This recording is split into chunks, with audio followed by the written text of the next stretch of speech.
చేద్దామంటే వీసా లేవు, సవాల్ చేద్దామంటే వీసా లేవు. నాకు ఇన్ని రకాల కష్టపెట్టినావు, ఇంకేం పెట్టినావు అంటే చూడలేదు. ఎన్ని చేసినావు? నేను కదా నిండా మునిగున్నా, నిండా మునిగినప్పుడు చలి కాగినా, నిండా మునిగినప్పుడు ఈత నేర్చుకున్నా. ఇప్పుడు నాకున్న పనలా నిన్ను పొక్కుడే, ఇప్పుడు నాకున్న పనంతా నిన్ను పొక్కుడే. ఎందుకంటే తెలంగాణ రాష్ట్ర సాధన కోసం అధికార కాంగ్రెస్ పార్టీ ఎమ్మెల్యే పదవికి రాజీనామా చేసి 12 ఏళ్ళ అరణ్యవాసము, సంవత్సరం అజ్ఞాతవాసం, 13 ఏళ్ళు కష్టపడి కసిగా కడియంసీఆర్ గారిని ఓడించడం జరిగింది. ఓడించినాక తెలంగాణ ఉద్యమం అందరూ చూస్తుంటే బిడ్డలు రాలిపోతున్నారు. కాంగ్రెస్ పార్టీలో ఉండి మొదటిసారి జై తెలంగాణని ఎంపీఎంలో చేకరిస్తే నా యూనివర్సిటీ బిడ్డలందరూ మా యూనివర్సిటీ బిడ్డలందరూ కూడా నాకు చేదోడు ద్వాదోడుగా ఉండి నన్ను యూనివర్సిటీ పట్టుకపోయి ఆనాడు కాంగ్రెస్ ఎమ్మెల్యేలందరికీ చెప్పుడా దండ పడితే నాకు ఒక్కరికి మాత్రమే పూల దండ చేసిన చరిత్ర తెలంగాణ ఉద్యమకారులని చేసి నాయకులందరినీ. ఎందుకు ఆ మాట చెప్తున్నానంటే తెలంగాణతో టిఆర్ఎస్ తో పేరు బంధం ఉండాలని కొట్లాటం ఉంది, ఆరాట పడుతుంది. 5వ తరగతి 6వ తరగతి 1969-70లో 70-71 తెలంగాణ ఉద్యమ సమయంలో ఆనాడు తెలిసి తెలియని వయసులో రైల్వే పట్టాల ఉలట్లు తీసి ట్రైన్ పడిపోవాలి, విజయవాడ ట్రైన్ పడిపోవాలని చెప్పేసి ట్రాక్ మీద పోతా ఉంటే చిప్ప పోలీసులు వచ్చి పిల్లలకి వాయన సంగతి నా జీవితంలో ఉన్నది. అది అస్తిత్వం, తెలంగాణ అస్తిత్వం కోసం అక్కడే బీజాలు పడ్డాయి. అటు తర్వాత అధికార కాంగ్రెస్ పార్టీలో ఉన్న వైఎస్ రాజశేఖర రెడ్డి గారికి ఎంతో దగ్గరున్న కాంగ్రెస్ లో నెంబర్ 1 గా ఉన్న పరిస్థితులలో నేను సైతం సదాలక్ష్మికి వారసుడిగా ఉండాలి. ఆనాడు మాదిగ మహిళ తెలంగాణ రాష్ట్ర సాధన కోసం అధికార కాంగ్రెస్ పార్టీ ఎమ్మెల్యే పదవికి రాజీనామా చేసి తెలంగాణ జెండా పట్టుకున్నది. తెలంగాణ రాలే, ఆ తల్లి పేరు ఒక పేరు మీద రాసున్నది. ఆ రకంగా నేను డాక్టర్లు, నా పిల్లలు డాక్టర్లు, కోడలు డాక్టర్లు, నాకు ఈ రాజకీయ అవసరం లేదు. చరిత్ర పుటల్లో ఒక పేపర్లో ఒక పేజీలో ఉంటే సరిపోతుందని చెప్పేసి ఆనాడు అధికార కాంగ్రెస్ పార్టీ ఎమ్మెల్యే పదవికి రాజీనామా చేసి మరి పేరు బంధాన్ని టిఆర్ఎస్ పార్టీ తెలంగాణ పేరు బంధాన్ని గట్టిపరచుకోవాలని నేను పోతా ఉంటే నా ఎన్నిక గుంట లెక్క నేను వెళ్ళిపోతే అంటే వచ్చే ఒక గుంట నక్క, జింకల మారి నక్క, అవకాశ వారి. నేను ఎక్కడన్నా కాలేట కథం ఎన్నిక కాలు పెట్టి ఎక్కడి రెడీ ఉంటాడు, అపోతాడు ఏమవుతుంది అని చెప్పేసి అప్పటి వరకు టిఆర్ఎస్ పార్టీ ఏమవుతుంది, తెలంగాణ వస్తుందా రాదా అనే సమయంలో నేను దెబ్బ మీద దెబ్బ కొట్టాలి, 12,000తో కొట్టా మళ్ళా కొట్టాలని చెప్పేసి నేను రాజీనామా చేసి మళ్ళీ అతని మీద 33,000 మెజార్టీతో గెలిచిన తర్వాత నేను తెలంగాణ ఉద్యమంలో కేసీఆర్ చెయ్యి పట్టుకొని తెలంగాణ యావత్ మొత్తం చెందుతున్న క్రమంలో అపోయమైపోతుంది. కేసీఆర్ దగ్గరైపోయాడు. ఆనాడు తెలంగాణ మొత్తం కూడా ఎంఆర్పిఎస్ మాదిగ రిజర్వేషన్ పోరాట సమితి కృష్ణమాత నాయకత్వంలో తెలంగాణ కన్వీనర్ గా, ఎంఆర్పిఎస్ కన్వీనర్ గా తెలంగాణ మొత్తం తిరిగినామా, తెలంగాణ ఉద్యమం కోసం తెలంగాణ మొత్తం తిరిగినామా. ఇక నేనేమో అనుకుంటా కానీ అమ్మో రాజేంద్ర తట్టుకున్నది నేను వెంటబడిపోతా అని చెప్పేసి మా వినయంగా చెప్పినట్టు వాళ్ళ నిర్ణయాలను పట్టుకున్నాను. వచ్చుడే నాకు ఎమ్మెల్యే కావాలి. ఫస్ట్ మొదటిగానే ఎమ్మెల్యే కావాలి, మంత్రి కావాలి, లేదా ఉప ముఖ్యమంత్రి కావాలి. ఆనాడు హరీష్ రామన్ దగ్గరుండి లేదు రాజన్న ఉద్యమకారుడు, రాజన్న ఏది అడిగితే గదే ఇయ్యాలని చెప్పి, రాజన్న ఎమ్మెల్యే అడిగితే ఎమ్మెల్యే, ఎంపీ అడిగితే ఎంపీ అని చెప్పేసి కేసీఆర్ ఆక్షన్ నాకు చెప్పితే I'm for MLA for station దర్పూర్, ఐఎమ్ ఎస్సీ మాదిగా అని చెప్పేసి గట్టిగా చెప్పినప్పుడు ఎంత గొప్పగా కేసీఆర్ రిసీవ్ చేసుకొని ఎమ్మెల్యే టికెట్స్తే మూడోసారి 58,000 మెజార్టీతో గెలిచి కేసీఆర్ గారి ఆశీస్సులతో దండం పెడదామని కేసీఆర్ దగ్గర ఉంటే అందరం పోయినాం. ఎమ్మెల్యేలందరూ మీరు బయటపడి రాజే మాత్రం లోపల ఉండాలి. ఎందుకు రాజే లోపల ఉండాలి? రాజే శర్మడు ఏ చెప్పినా ఇంటాడు. ఆయనకి ఇప్పుడు మంత్రి పదవి మా వినయాన్ని ఉద్యమకారుడు వినయానికి ఇద్దరు కావచ్చు. నువ్వు రాజనే ఏమనుకోకు, తర్వాత ఆయనకి ఏమన్నా ఇస్తానని చెప్తారని నేను అనుకున్నాను. అట్లా కాదు వాళ్ళందరికీ బయటపోగా మీకు వైద్య ఆరోగ్య శాఖతో పాటు ఉప ముఖ్యమంత్రి పదవి ఇస్తున్నా. ఎవరికి చెప్పొద్దు, బయటికి పోయి పనం చేసే వరకు ఎవరు చెప్పొద్దు అని చెప్పేసి ఆ రకంగా మరి దేవుడు కేసీఆర్ గారు నా ఎలివేషన్ ఇట్లా పెంచుతూ ఉంటే ఈయన పేగు బంధం పెంచాలని ముందే ఎమ్మెల్యే టికెట్ రాకుండా ఎమ్మెల్యే అయిన తర్వాత ఉప ముఖ్యమంత్రి అయితే ఉప ముఖ్యమంత్రి పదవి ఆ పేగు బంధాలను పెంపాలని కత్తులు కటారాలు ఆయన ఎన్ని విద్యలతో మాయా పక్షిత్రం చేసి ఏదో చేసి డిప్యూటీ సీఎం చేయాలని చెప్పేసి ఆనాడు ఏది మేకెక్కడనో ఉప ముఖ్యమంత్రి ముఖ్యమంత్రి ఎదుగుతున్నాను.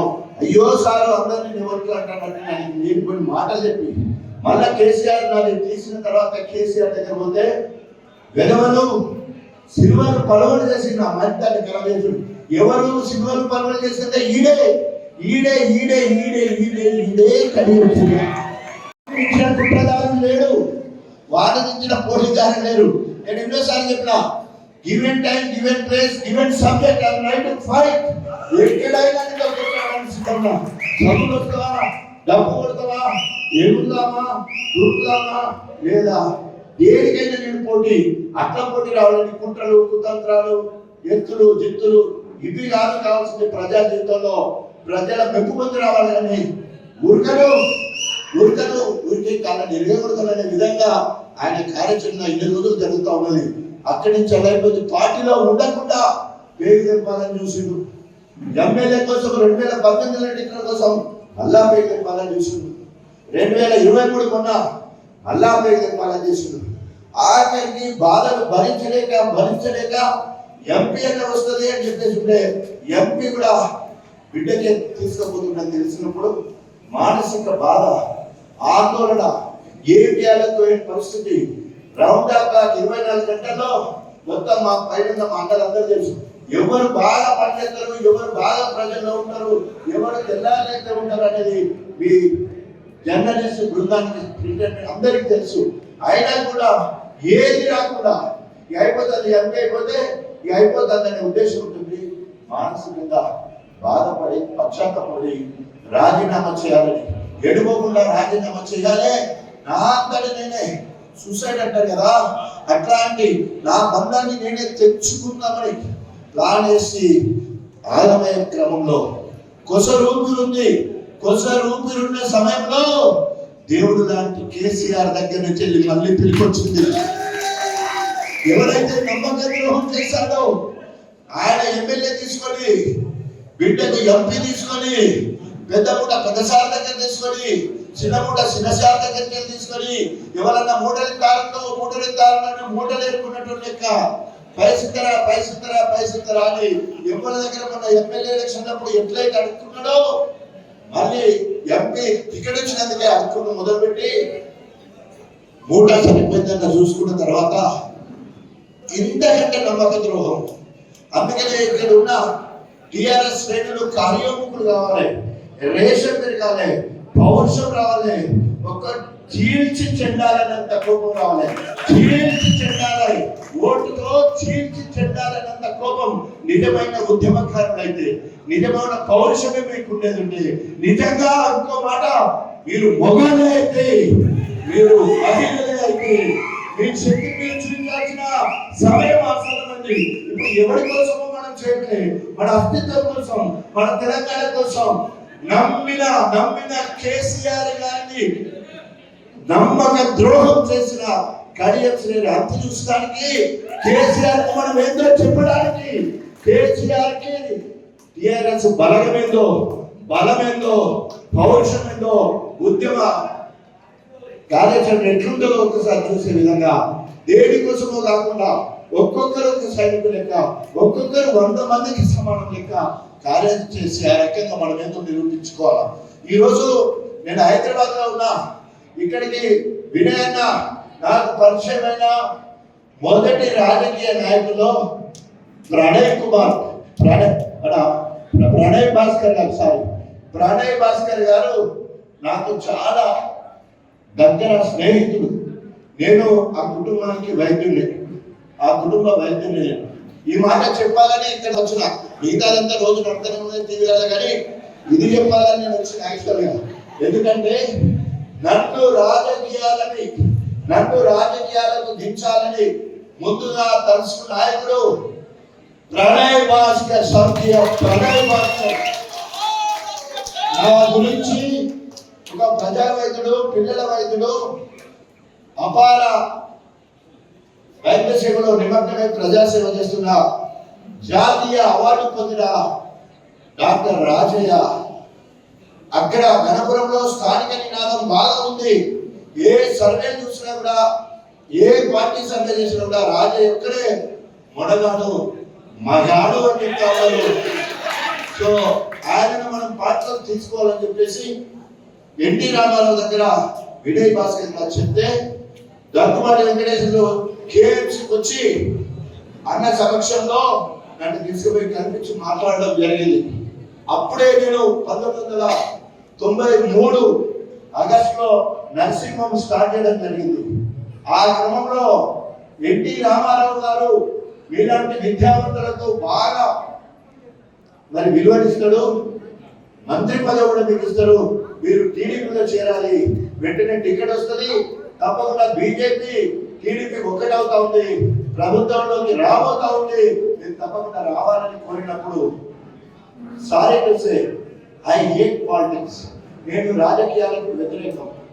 నేను ప్రగతిశీల రాజకీయాలకు పీడీఎస్ నుంచి వచ్చాను, ప్రత్యక్ష రాజకీయాలకు రాలేదు నేను అన్నా, నన్ను క్షమించాలి అని చెప్పేసి ఆనాడు వారు చెప్పినప్పుడు వారు అన్నారు ఏంటంటే అక్కడ స్థానిక నినాదం బాగుంది, అక్కడ మీరైతేనే గెలుస్తారు, మీరు రావాలి అని మరీ మరి చెప్పినా కూడా మరి నువ్వు కనుక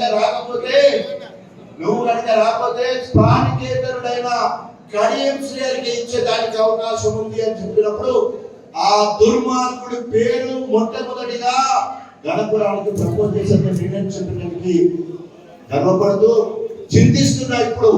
ఎందుకంటే అలాంటి దుర్మార్గుడిని నేనే గణపురం నియోజకవర్గానికి టీడీపీ నుండి మొదటిసారి అభ్యర్థిత్వాన్ని నేను అంగీకరించి నా అభ్యర్థిత్వాన్ని తిరస్కరించి ఆనాడు ప్రణయ్ భాస్కర్ గారి సహకారంతో ఆశ్రమంతో అక్కడ నిలబడితే ఇప్పటి వరకు రాజకీయాలు వేరే తీరుగా ఉంటుండే. ఇప్పటికైనా మించిపోయేది ఏం లేదు. ఇప్పటికైనా ఆయన రాజకీయ భవిష్యత్తులో భూస్థాపితము చేయడమే ఏకైక లక్ష్యంగా, భూస్థాపితం చేయడమే సవాల్ చేస్తా ఉన్నా. కడియం శ్రీ నీకు సిగ్గు, లజ్జ, ఆత్మాభిమానం, పౌరుషం, రోషం ఇంకా ఏమేమి ఉండేది నీకు ఉండేది నాకైతే తెలియదు. ఆ పని ఉండేది ఉంటే సవాల్ చేస్తున్నా, నీ ఎమ్మెల్యే పదవికి రాజీనామా చేయి. చూసుకున్నా రూపాయలు ఇద్దరు